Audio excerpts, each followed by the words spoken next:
Let's come to the point. Tell me mister Satyagraha, जिन करोड़ों लोगों के दिलों में देश के लिए प्यार है उन्हें शूट करने का ऑर्डर दीजिए सर। व्हाट?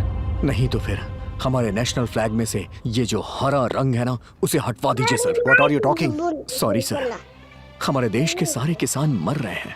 हमारे देश के झंडे में ये हरा रंग किस लिए? जबकि हम सब जानते हैं कि हमारा देश कृषि प्रधान है। 60% लोग खेती करके अपनी जिंदगी गुजार रहे हैं। हमारे देश को स्वतंत्रता मिले 72 साल हो गए हैं। कोई भी सरकार, कोई भी पक्ष, कोई भी पार्टी हमारे किसानों की तकलीफों के बारे में कभी ध्यान ही नहीं देती है सर। हमारे पास कुछ भी ना हो तब भी हम जिंदा रह सकते हैं, लेकिन अगर खाने को ना हो ना सर, तो हम इस दुनिया में जिंदा नहीं रह पाएंगे। अनाज की बहुत जरूरत है, लेकिन अनाज उगाने वाले किसानों की, उनकी तकलीफें, उनके आंसू कभी किसी को दिखाई नहीं देते हैं सर। ये बेचारे किसान फसलें उगाने के लिए अपना खून पसीना, यहाँ तक कि अपनी जिंदगी दांव पे लगा देते हैं, लेकिन उन किसानों की तरफ कोई भी सरकारें ध्यान ही नहीं दे रही। कानून, न्याय, नीति, सत्य, धर्म, ये सब किसानों के लिए किसी काम का नहीं है। जरूरत है तो सिर्फ उनकी परेशानियों पे ध्यान देना है सर। स्वतंत्रता के लिए जिन्होंने अपनी आवाज उठाई, वो लोग अपनी जान गंवाकर देशभक्त कहलाए हैं सर। लेकिन उसके बाद क्या? 15 अगस्त हो या 26 जनवरी, इन्हीं 2 दिनों के लिए लोगों के दिलों में देशभक्ति जागती है। और देश के लिए जो अपना खून पसीना बहा रहे हैं, उन किसानों को कभी कोई पूछता ही नहीं है सर।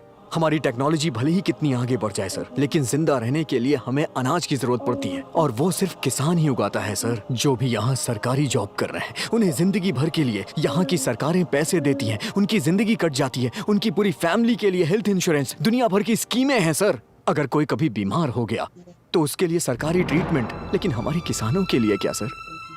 एक आंगनबाड़ी की टीचर से लेके गवर्नर तक के लिए सरकार ने सैलरी तय की है, लेकिन एक किसान जो फसल उगाता है उसका वो दलाल रेट तय करते हैं। अगर यही रेट सरकारें तय करने लग जाएं, तो इन दलालों की चेन ही टूट जाएगी। अगर कोई किसान आत्महत्या कर ले तो उसे मुआवजे में 5 लाख मिलते हैं। बैंक उसका कर्जा माफ कर देता है, इसीलिए किसान आत्महत्या कर लेते हैं। बल्कि इसके बजाय किसानों को मजबूत बनाने के लिए कोई अच्छी व्यवस्था लाई जाए, सबको एक समान अधिकार मिले, सबका एक साथ लाभ हो। तो अंबेडकर साहब ने कानून बनाया जिससे देश की व्यवस्था सुदृढ़ हो गई। तो फिर आजादी के बाद से लेके अभी तक किसानों के लिए कोई कानून क्यों नहीं बना है सर?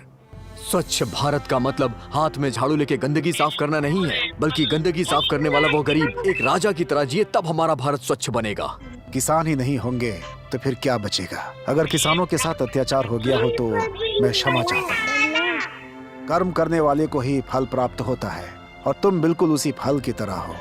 वैसे तुमने गरीबों और किसानों के लिए जो आवाज उठाई है, उसे देखते हुए हमारी सरकार किसानों के लिए सब कुछ करने को तैयार है। Thank you sir.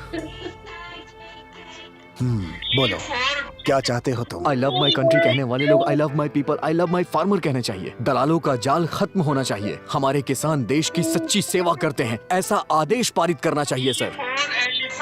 इस फाइल में हमारे देश के सारे किसानों की मांगे लिखी हुई हैं सर। भगवान के लिए आप इस पे नजर डालिए। आपकी सरकार पे हम सभी को बहुत भरोसा है सर।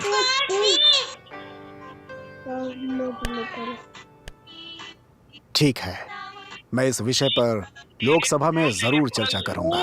Thank you sir. नमस्कार। किसान देश के भविष्य होते हैं, उनकी सेवा ही देश की सेवा है, ऐसी मैं घोषणा करता हूँ। किसान के फसल की हमारी सरकार एक रेट फिक्स करेगी, और आगे से ये काम देश की सरकारों का ही होगा। और भ्रष्ट दलालों के ऊपर सरकार कड़ी से कड़ी कार्रवाई करने का वचन लेती है।